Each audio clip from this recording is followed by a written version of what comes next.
question for Minister Radman, but also for Mr. Mirzoyan. Can Croatia, as a country which has been through armed conflict, provide some special advice to Armenia, perhaps mediate in relations between Armenia and Azerbaijan?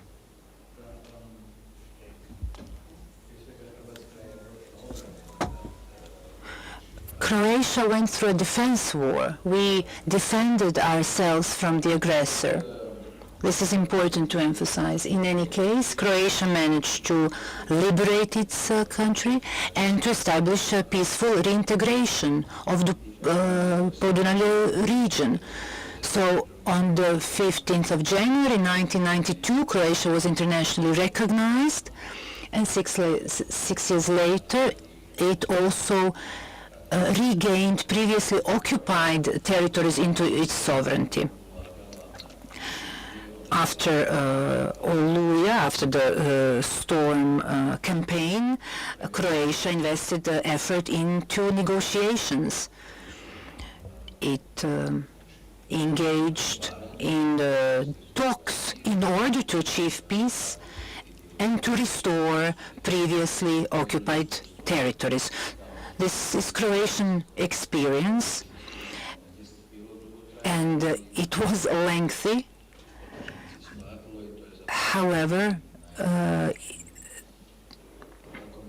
it ended in the best positive way. So this is really the only way to achieve a satisfactory or acceptable framework for a peaceful agreement.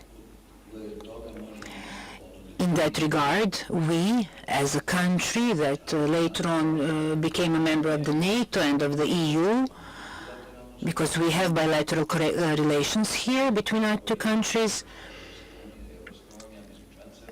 but we are also a member of the EU, so yes, we can provide, being member of all the most important international organizations, we can provide maximum support in the process of normalizing relations between Armenia and Azerbaijan.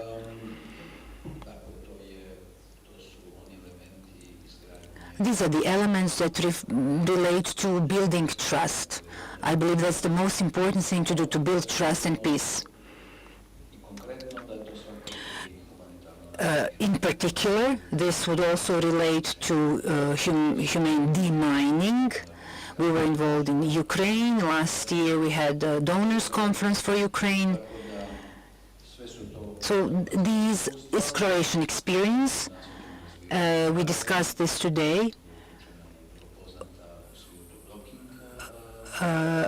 Docking company, which is renowned in the world, is included in this. So this is all our knowledge and our expertise in the military aspects.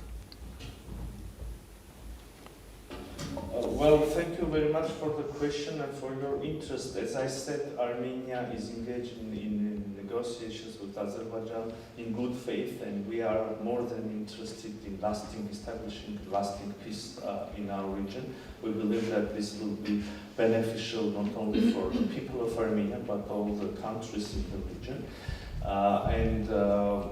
However, we see that our constructiveness sometimes does not meet the same constructive approach coming from we don't see the same constructive approach in the behavior of our neighbors. We have been engaged in negotiations by facilitation of the European Union among other facilitators. And nowadays we see that Azerbaijan unfortunately rejects to resume the negotiations in the existing frameworks. However, we are interested in continuing our negotiations, and if, as I said, we attach importance not so much to the issue of who facilitates the negotiations, but through the principles according to which the negotiations continue.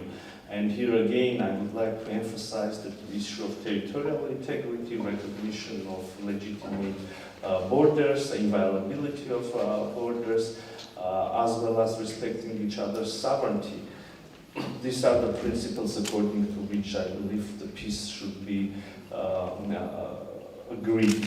When it comes to participation of Croatia or the European Union in general, I would like to express our appreciation that the EU and Croatia have showed in ensuring security in our region along the borderline. I already mentioned the EUMA, European Union's monitoring mission, but also I would like to express appreciation that Croatia and the other EU countries showed in the context of meeting the urgent needs of the refugees who had to flee Nagorno-Karabakh as a result of a military operation several months ago, since September 2022 by Azerbaijan.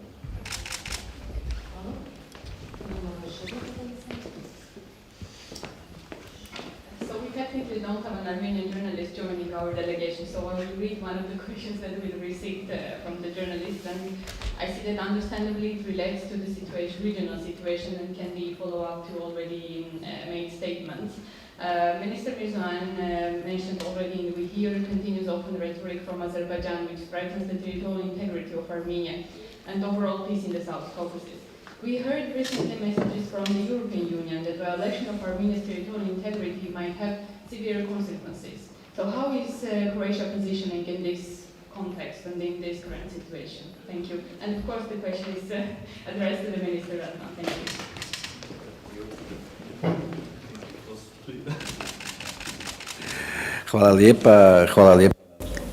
Thank you for your question. Certainly,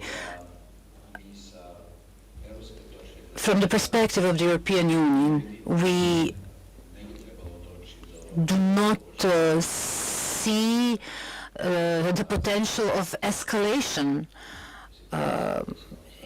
regarding the relations between Azerbaijan and Armenia.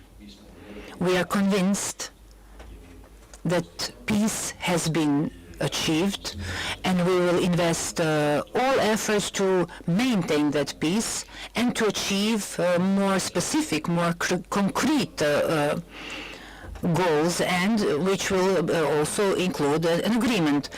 EU supports trilateral agreement between EU, Armenia and Azerbaijan, so we will appeal to each side to join this discussion within the EU. We would like to see stability and security in this part of the European continent.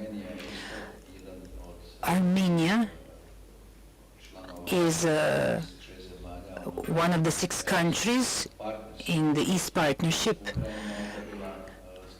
Ukraine first got the candidacy status, then accession negotiations were opened, including also Georgia and Moldova. So this is something where we would like to see Armenia.